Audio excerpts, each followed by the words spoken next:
انسان پانی کے بغیر نہیں جی سکتا، حیوانات پانی کے بغیر نہیں جی سکتے۔ اسی طرح آج سائنس کہتی ہے کہ یہ جو درخت ہیں، نباتات ہیں، یہ بھی زندگی رکھتے ہیں، وہ حیوانات کی زندگی سے ان کی زندگی مختلف ہے، تو یہ بھی پانی کے بغیر جی نہیں سکتے، سوکھ جائیں گے۔ تو جتنے بھی زندہ ہیں ان کی زندگی کا دار و مدار پانی پر ہے۔ تو اگر قرآن مجید کی اس آیت کو سامنے رکھا جائے تو سامارے ہی میں جو ہی کی ضمیر ہے یہ عیون کی طرف لوٹائیں گے، اور مفسرین کی زیادہ تعداد اس سمت گئی ہے کہ ان پھوٹتے چشموں کا پھر فیض دیکھیے اور اللہ کی کرم نوازیوں کے جمتے ہوئے رنگ دیکھیے، اور پھر کھجور کی صورت میں تمہارے اوپر اس نے جو پھل عطا کیے تو اس پھلوں کا فیضان دیکھیے کہ تم اس کو کھاتے ہو۔ تمہاری بھوک کا مٹنا اللہ کی ان کرم نوازیوں سے ہوتا ہے۔ وما عملتہ ایدیہم، فرمایا یہ سب کچھ تمہارے ہاتھوں نے نہیں بنایا۔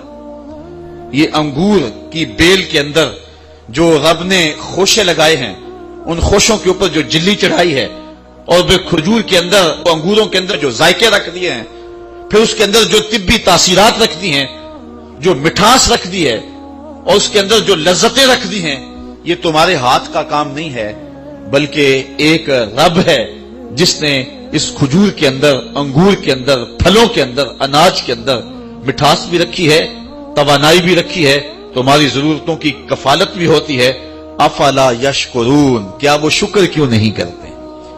جبکہ یہ ان کے ہاتھوں کی کرشمہ سازی نہیں ہے، یہ رب کی صنائی اور رب کی قدرت کے بکھرے ہوئے رنگ ہیں جو پوری دنیا کے اوپر دیکھے جا سکتے ہیں۔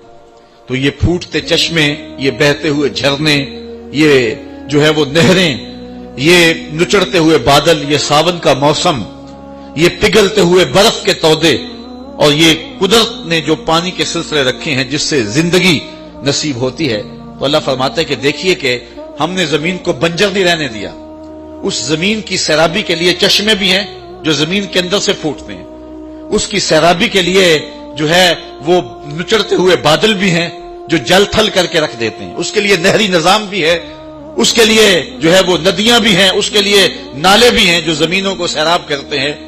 اس آیت کریمہ کے اس مفہوم کو اگر سامنے رکھیں تو ایک اور مفہوم بھی سمجھ میں آتا ہے، اور وہ یہ ہے کہ جب زمین کا حق ہے کہ وہ خالی نہ پڑی رہے، اس پہ برگ و بار آئے، اس پہ سبزہ آئے، اس پہ روئیدگی آئے، جب رب زمین کو بھی مردہ نہیں رہنے دیتا تو وہ رب کیسے چاہے گا کہ دل بنجر رہیں؟ تو جو زمین کی زندگی کے لیے پانی اور چشمے اور زمین کی زندگی کے لیے نچڑتے بادل جس نے جو ہے وہ بنائے ہیں، اس نے دلوں کی زندگی کے لیے نبی بھی بھیجے ہیں، رسول بھی بھیجے ہیں، کتابیں بھی بھیجی ہیں، اور مصلحین کو بھی بھیجا ہے تاکہ دلوں کی بستیاں غیر آباد نہ رہیں۔ جس طرح مردہ زمین پر بارش برسی تو روئیدگی پیدا ہوئی، اس طرح اہل اللہ کی صحبت میں جانے والے دلوں کی زندگی پایا کرتے ہیں، اور نبیوں کے قرب میں رہنے والوں کے دلوں میں کبھی صداقت کے پھول کھلتے ہیں، کبھی عدالت کے پھول کھلتے ہیں، کبھی سخاوت کے پھول کھلتے ہیں، کبھی ولایت کے پھول کھلتے ہیں۔ تو یہ ساری کرشمہ سازیاں اس رب نے اپنے بندوں کے لیے فرمائی ہیں۔ افلا یشکرون، یہ لوگ اللہ کا شکر کیوں ادا نہیں کرتے ہیں؟ اصل نعمتوں کی بہتات بعض اوقات انسان کو غور نہیں کرنے دیتی، حالانکہ نعمتوں کی بہتات پر بندے کو زیادہ شکر گزار ہونا چاہیے۔ بھوک پیاس کاٹی ہو تو پھر نعمت ملے تو پھر اسے پتہ چلتا ہے، وہ ایک مقولہ ہے کہ قدر نعمت زوال نعمت کے بعد ہوتی ہے۔ تو چونکہ ہمیں یہ اتنا کچھ مراحل جو طے کر کے یہ سبزہ، یہ اناج، یہ پھل جو ہمارے تک پہنچتے ہیں، ہمیں کبھی اس کا احساس ہی نہیں ہوا، پلیٹ میں سجے ہوئے ہمارے سامنے آ جاتے ہیں تو ہم نے کبھی اس پہ تدبر ہی نہیں کیا کہ کتنے مراحل طے کیے تھے۔ ایک بزرگ تھے تو وہ کھانا کھانے بیٹھے تو روٹی ایک جانب سے تھوڑی سی جلی تھی، تو ایک شخص نے اس کو اٹھا کے ایک جانب پھینک دیا، تو وہ بزرگ فرمانے لگے مخاطبہ کر کے اس شخص سے کہ کسان سحری کے وقت اٹھا جب سارا زمانہ سویا ہوا تھا، اس نے ہل جوتے اور جا کے زمین کو پھاڑا، اور پھر 2-3 دن تک وہ زمین کو نرم کرتا رہا، پھر وہ بیج لے کر کے گیا، بیج ڈالا، پھر سہاگا چلایا، پھر اس کے بعد اس نے پانی دیا، اور وہ بھی بیل اس نے جو ہے وہ جوتے کنویں پہ، اور کنویں سے پانی نکالا اور زمین کو سیراب کیا۔ پھر اس کے بعد جب روئیدگی پیدا ہوئی تو جڑی بوٹیاں بھی اگ گئیں، تو وہ کسان پہلے تو خود اکیلا جاتا تھا، اب اپنے بچوں کو بھی ساتھ لے گیا اور ایک کونے سے لے کے دوسرے کونے تک ساری جڑی بوٹیاں نکالتا رہا اور کئی دن اس عمل میں لگ گئے. پھر پانی دیتا رہا، رب بھی اہتمام فرماتا رہا، بارشیں بھی برستی رہی. جب بارش نہیں آئی تو ضرورت پانی کی تھی تو اس نے پھر جو ہے وہ کنویں پر بیل جوتے اور پھر پانی دیا. پھر جو ہے وہ چاند جو تھا، اس کی چاندنی اس کے اوپر لگے ہوئے اناج کے اندر رس بھرتی رہی اور مٹھاس پیدا کرتی رہی اور سورج اس کو پختہ کرتا رہا. پھر وہ گندم پک گئی تو شدت کی گرمی کے اندر جو ہے وہ کتنے لوگ آئے اور اس کو کاٹتے رہے اور سخت دوپہر میں کاٹ کر کے انہوں نے اس کو باندھ دیا اور پھر کچھ دنوں کے بعد اس کے خوشے الگ کیے اور پھر خوشوں سے اناج الگ کیا اور بوسا الگ کر دیا گیا. پھر اس اناج کو پھر پانی سے دھویا گیا اور پھر ایک خاتون نے چکی سے اس کو پیسا اور آٹا بنایا اور پھر کنویں سے جو ہے وہ گھر کا مالک جا کے پانی لے کر کے آیا. اس نے پانی ڈال کر کے اس آٹے کو گوندا. پھر وہ گھر کا مالک کہیں سے لکڑیاں لے کے آیا کاٹ کر کے اور اس نے چولہے میں رکھ کے آگ لگائی. پھر اس کے اوپر توا رکھا اور پھر اس کے اوپر وہ گوندا ہوا آٹا اس کا پیڑا بنایا. پھر اس کی روٹی بنائی، پھر اس کے اوپر ڈالا. آگ تھوڑی سی زیادہ جل گئی اور ایک کونا جل گیا اور تجھے پسند نہ آیا کہ کہاں سے سلسلہ چلا اور کہاں تک پہنچا اور تو نے اس طرح اتار کے پھینک دیا. یہ اللہ کی نعمت ہے. تو چونکہ انسان کی نظر اس سارے منظر نامے کی طرف نہیں ہوتی ہے اور یا پھر اس کو آسانی سے مل جاتی ہے تو وہ شکر کا لہجہ نہیں رکھتا ہے، اور جب اس کو کوئی نعمت ملنے میں تاخیر ہو جائے تو پھر اسے پتا چلتا ہے، پھر اس کا رما رما شکر ادا کر رہا ہوتا ہے. یہ موسم ماہ سیام کا آ رہا ہے تو سارے دن کی بھوک اور پیاس کاٹنے کے بعد جب شام کے وقت ٹھنڈا اور میٹھا مشروب ملتا ہے اور بندہ اس کو لے کر کے اپنے کام و دہن میں ٹپکاتا ہے تو انسان کی زبان بولے نہ بولے انسان کا ایک ایک بال رب کی تسبیح بول رہا ہوتا ہے اور رب کا شکر ادا کر رہا ہوتا ہے، اس لیے کہ سارے دن کی پیاس کاٹی نہ تو اب پتا چلا کہ پانی کیا ہوتا ہے. یہاں حضرت مولا کائنات سیدنا علی المرتضیٰ رضی اللہ تعالی عنہ کا ایک قول آپ کے سامنے رکھنا چاہوں گا حضور کے بارے میں کہ حضور سے محبت کتنی ہے ہمیں. کسی نے کہا جان سے زیادہ، کسی نے کہا مال سے زیادہ، کسی نے کہا اولاد سے زیادہ، کسی نے کچھ کہا. حضرت علی المرتضیٰ فرمانے لگے حضور ہمیں مال سے، جان سے، اولاد سے پیارے تھے، یہاں تک کہ پیاس کی شدت ہو اور ٹھنڈا پانی میسر آ جائے حضور اس ٹھنڈے پانی سے بھی زیادہ پیارے تھے. یہ آپ نے پرسوں ترسوں کے اخبار میں دیکھا ہوگا کہ جو ہے وہ عرب میں ایک شخص گاڑی خراب ہونے کی وجہ سے راہ نہیں پا رہا تھا، 40 کلومیٹر پیدل چلا اور پھر اس کی موت واقع ہو گئی. صحراؤں میں پانی نہ ملے تو سیدھی سیدھی موت ہوتی ہے. حضرت مولا کائنات کہتے ہیں کہ ہم بتائیں کہ حضور کتنے پیارے تھے. کہا اتنا سمجھو کہ صحراؤں میں جب موت اپنی آنکھیں نکال رہی ہو اور ٹھنڈا پانی میسر نہ ہو تو اچانک اس پیاس میں ٹھنڈا پانی نصیب ہو جائے تو وہ ٹھنڈا پانی کتنا بھلا لگتا ہے. حضور ہمیں اس سے بھی زیادہ پیارے تھے. مطلب یہ کہ حضور ہمیں جان سے بھی زیادہ پیارے تھے. تو اللہ کی ان نعمتوں کی قدر سیکھیں. اللہ تعالیٰ ان نعمتوں کا ذکر کر کے ہمیں بتا رہا ہے افلا یشکرون، یہ شکر کیوں ادا نہیں کرتے. سبحان الذی خلق الازواج کلھا مما تنبت الارض ومن انفسہم ومما لا یعلمون. باقی ہے اس رب کو جس نے ہر چیز کے جوڑے بنائے، ان چیزوں کے مما تنبت الارض جو زمین اگاتی ہے، ومن انفسہم مخاطبین سے کہا، قرآن مجید کی تلاوت کرنے والوں سے، لوگوں سے کہ ان کے اندر بھی جوڑے ہیں، انسانوں کے اندر بھی، حیوانات کے اندر بھی.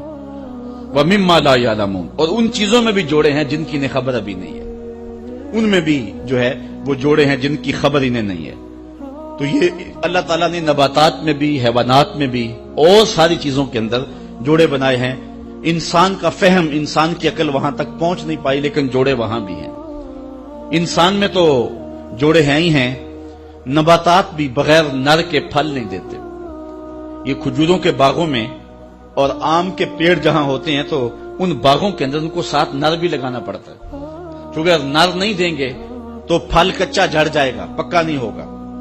یہ ہمارے ہاں چونکہ یہ کھجور کا علاقہ نہیں ہے، کہیں اکیلی کھجور ہو تو کبھی اس پہ پھل نہیں آپ نے آتا دیکھا ہوگا، اس لیے کہ اس کے ساتھ نر نہیں ہے. یا وہ نر ہوگا تو پھل آئے گا نہیں، اگر وہ مادہ ہے تو اس کا ساتھ نر نہیں ہے.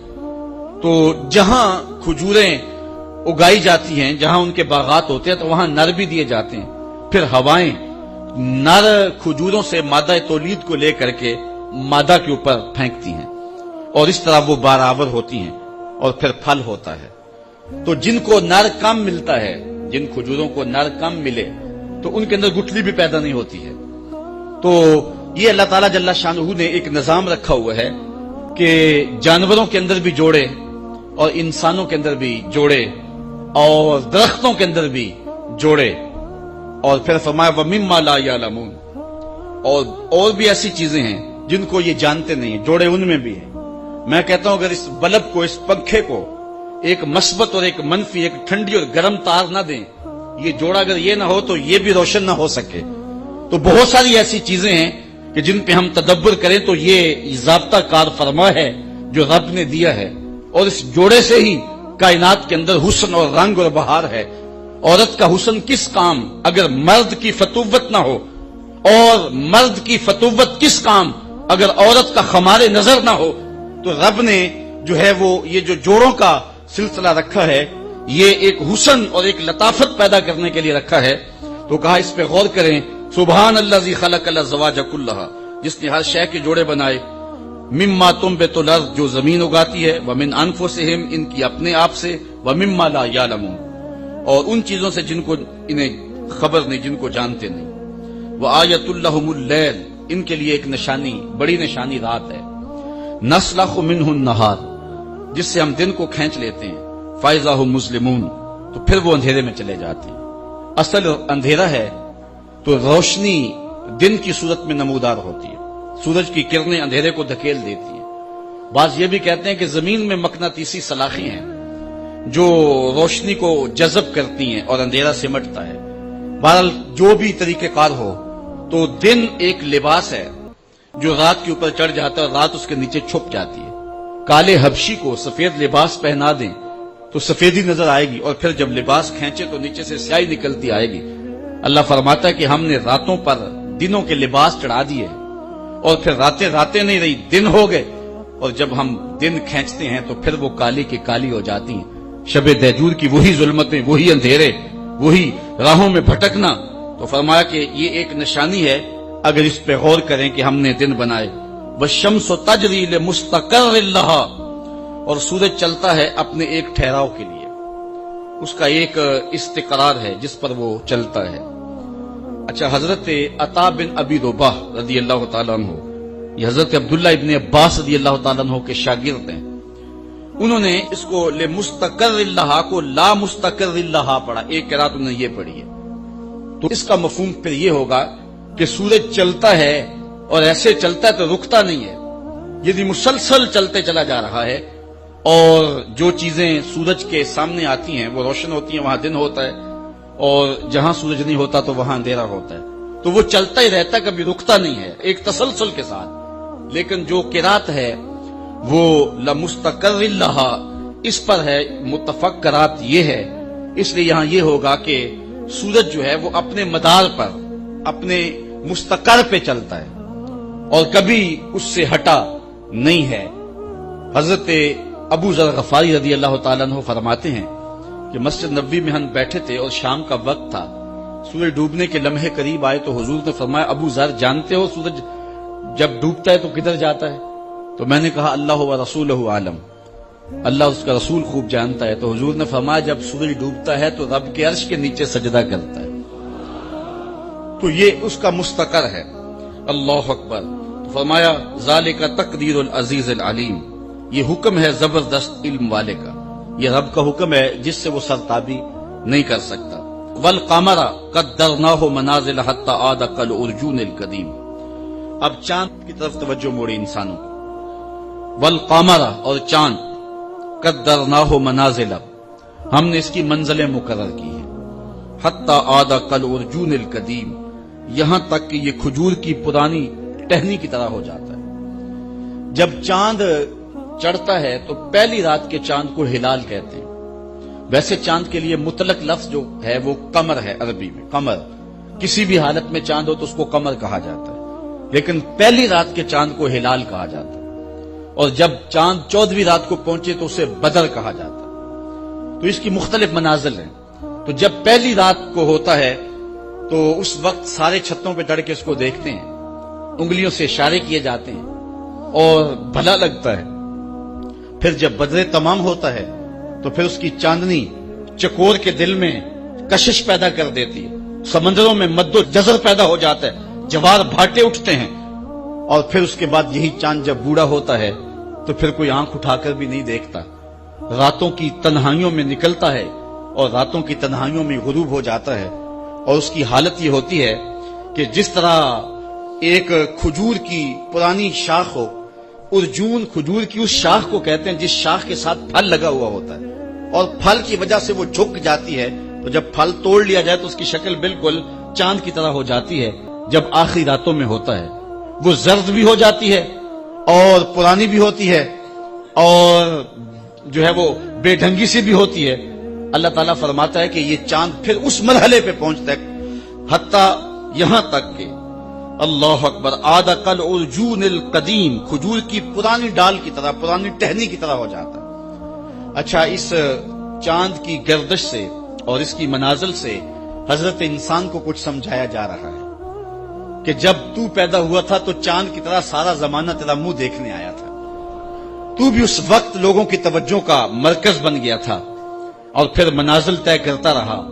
اور جوانی کی دہلیز پہ جب تم نے قدم رکھا اور تو بدر تمام ہوا، جب شباب کی بجلیاں تیری آنکھوں سے ٹپکنے لگی تو پھر تیری نظر کا خمار بھی کئیوں کے دل لوٹتا تھا، کئیوں کی نیندیں اچاٹ کر دیتا تھا.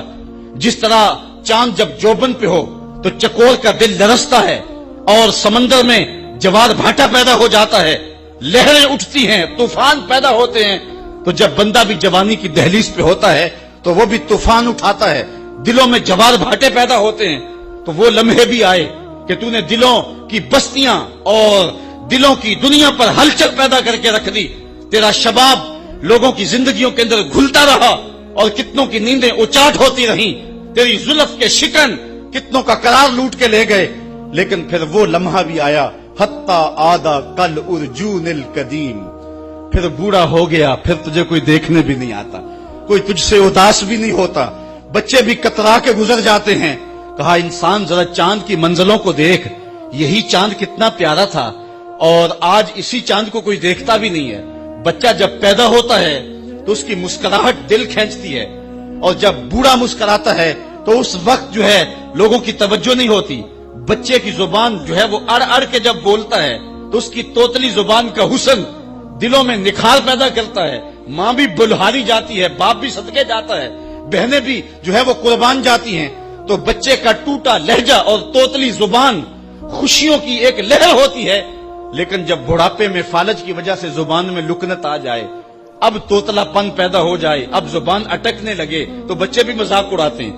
ایک لمحہ وہ تھا کہ زبان توتلی تھی تو حسن تھا، آج لمحہ وہ گیا کہ حتی آدھا کل ارجون القدیم، کھجور کی ٹہنی سے جب پھل توڑ لیا جائے اب اس ٹہنی کو کون پوچھتا ہے. جب تک پھل آیا نہیں تھا وہ ٹہنی اچھی لگتی تھی، مالی سنبھال کے رکھتا تھا، جڑوں کو بھی پانی دیتا تھا اور خیال کرتا تھا کہ کوئی ایسا نقصان نہ ہو کہ یہ پودا جو ہے وہ مرجھا جائے.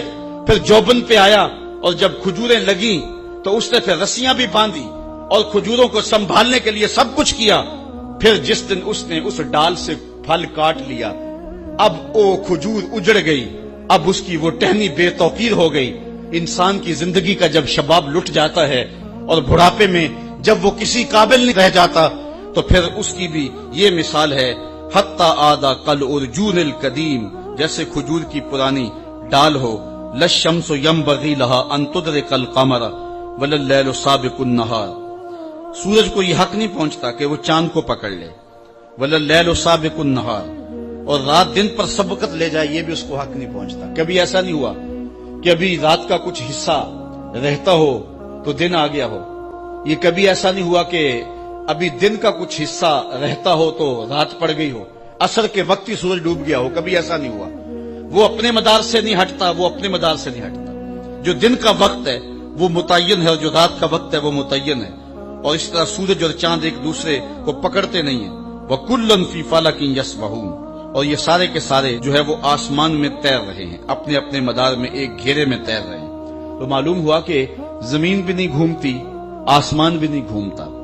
پہلے نظریہ تھا آسمان گھومتا ہے، پرانے فلاسفہ کا، سائنسدانوں کا یہ نظریہ تھا۔ اب نظریہ یہ ہے زمین گھومتی ہے، اور جو ہے وہ سورج چاند ستارے جڑے ہوئے نگینے کی طرح آسمان میں، تو جو حصہ سامنے آ گیا وہ روشن ہو گیا۔ لیکن قرآن نے جو نظریہ دیا، کلن، یہ سارے کے سارے، فی فلک یسبحون، یہ اپنے گھیرے میں جو ہیں، اپنے اپنے فلک میں جو ہیں وہ تیر رہے ہیں، اپنے مدار میں گھوم رہے ہیں۔ تو چاند سورج ستارے گھوم رہے ہیں، آسمان بھی نہیں گھوم رہا، زمین بھی نہیں گھوم رہی، چاند سورج ستارے گھوم رہے ہیں۔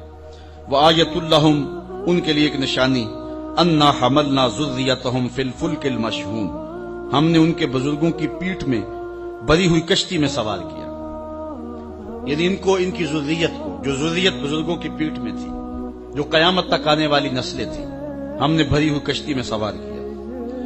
اللہ اکبر۔ وخلقنا لہم من مثلہ ما یرکبون، اور ان کے لیے ویسی ہی کشتیاں بنا دی جن پر وہ سوار ہوتے ہیں۔ آج کے جدید جہاز اس سے مراد لیے جا سکتے ہیں۔ تو کہا ان کو، ان کی ذریت کو، ان کے ساز و سامان کو ہم نے بڑی کشتیوں کے اندر سوار کر دیا۔ لکڑی کا ایک تختہ ہے جو پانی پہ تیر رہا ہے۔ وَإِن نَّشَأْ نُغْرِقْهُمْ، اللہ اکبر۔ یہ کیسے تیر رہا ہے؟ کہا اگر ہم چاہیں تو انہیں غرق کر کے رکھ دیں۔ آج تو موجیں، طوفان اور جو ہے وہ بڑے بڑے جو ہے وہ حادثات جو سمندر میں روپذیر ہو رہے ہیں، ان کا بیڑا پھر بھی بچ کے گزر جاتا ہے۔ یہ ملا کا کمال ہے یا جو بیٹھے ہیں ان کا کمال ہے؟ کہا ان کا کمال نہیں، رب ان کو بچا رہا ہے۔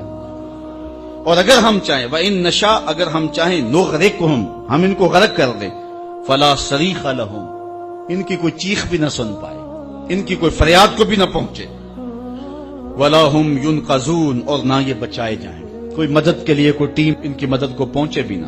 اگر ہم چاہیں تو ایسی جگہ ڈبو دیں، ایسی گھمن گھیری کے اندر، ایسے منجدار کے اندر کہ ان کی خبر بھی نہ ہو۔ اور دنیا کے اوپر کتنے جہاز ایسی جو ہے وہ گمبھیر اور ایسی منجداروں کے اندر ڈوب گئے ہیں کہ آج تک انسان تو انسان رہے، ان جہازوں کا نہیں پتہ چلا گئے کدھر۔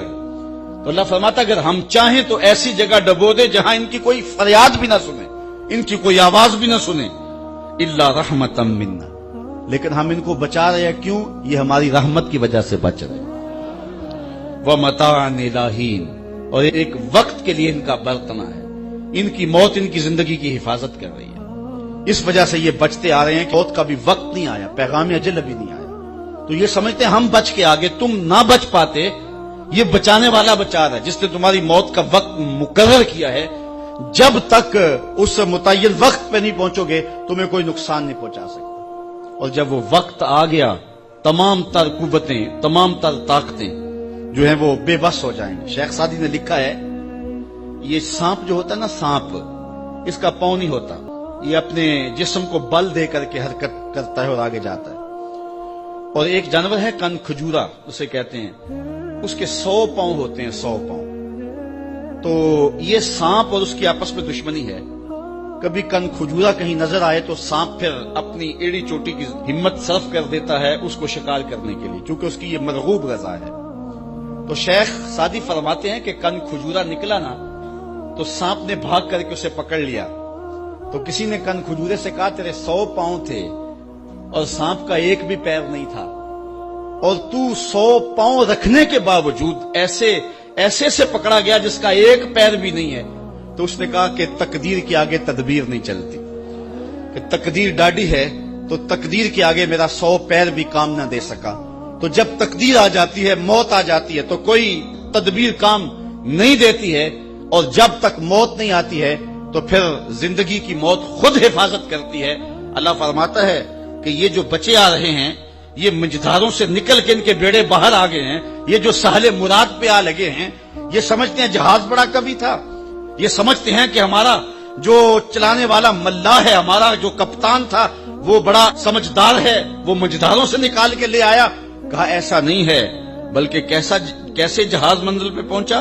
الا رحمتا منا، یہ ہماری رحمت کی وجہ سے ہوا ہے۔ اللہ اکبر۔ ومتاعا الی حین، اور ایک وقت تک برتنے کو دینا جو ہم نے مقرر کیا ہے اس وجہ سے۔